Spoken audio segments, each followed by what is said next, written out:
Aya majambo birashoboka ko atari irya mbere ugiye kuyumva, ariko ndakwinginze ntuvuge ngo urayamenyereye s'il te plaît.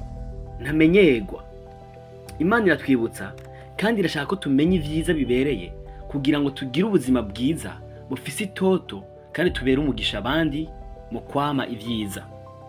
Abo tumaranye iminsi murabizi, tumaze iminsi tuyaga ku vy'ingo n'imiryango, imigenderanire myiza hagati y'abavyeyi n'abana, n'inyungu zo gutoza indero nziza umwana akiri muto hamwe n'ivy'urukundo. No kubibutsa gusa, ukaba uri mushasha kuri iyi chaîne, raba ama video podcast aheruka, nawe ndazi ko uhakura ibitari bike.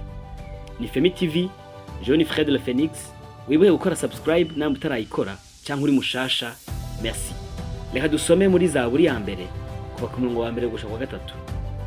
Haravuga ngo hahigwa umuntu atagendera mu nama z'ababi, adahagarara mu nzira y'abanyabyaha, aticarana n'abacokoranye.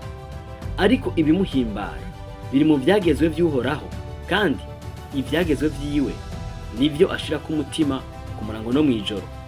Azoba nk'igiti gitewe hafi y'imigezi y'amazi, cama igihe cacu, ibibabi vyacu ntivyuma, ico azokora cose kizomuberako. Amen. Iri ni ijambo ry'Imana. Uwo ryise umuhigwe ryamuvuze ko ngo n'umuntu atagendera mu nama z'ababi, no kuvuga abantu bavuga bagakora ibibi, bategura bagashitsa imigambi mibi. N'umuntu adahagarara mu nzira y'abanyabyaha, arinda akanwa kiwe kuvuga ibiteye isoni, kwandagazanya, kurementaniriza abandi, gucokorana. N'amatwi yiwe ntiyumviriza ibisambura, ntashira umutima ku bimuca intege.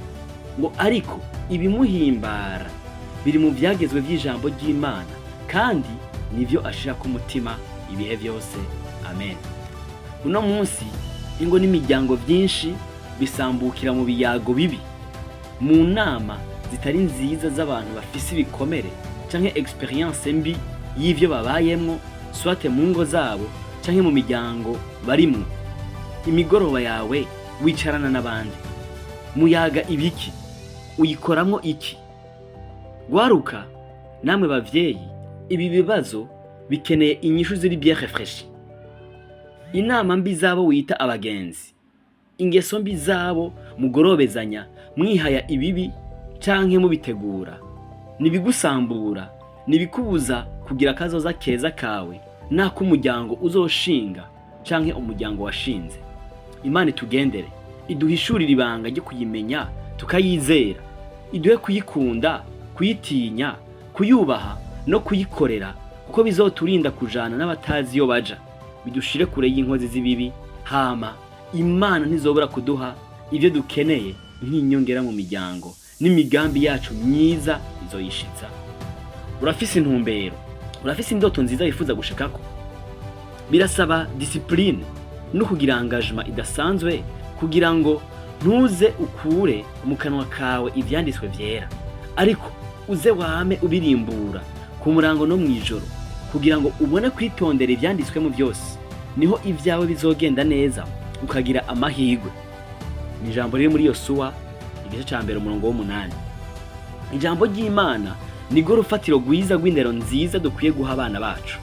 Niyo nkinzo nziza ikingira ingo za kubu na kazoza. Imana niyo yubaka imiryango, niyo isubiranya iyatatanye, niyo irinda ingo nshasha ikaziha gushinga imizi zidahugumba.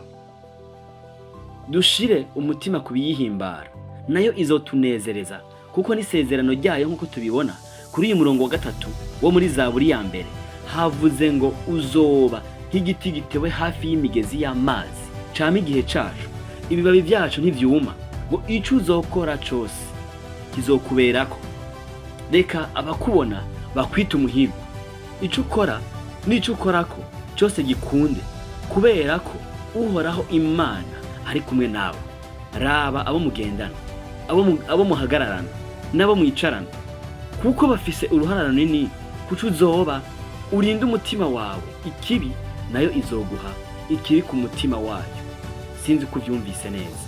Ikindi wibuke ko Imana igufitiye imigambi myiza, iragukunda, irakwitayeho.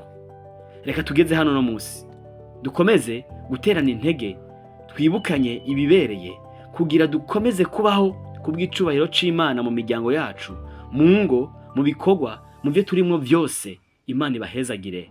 Amen.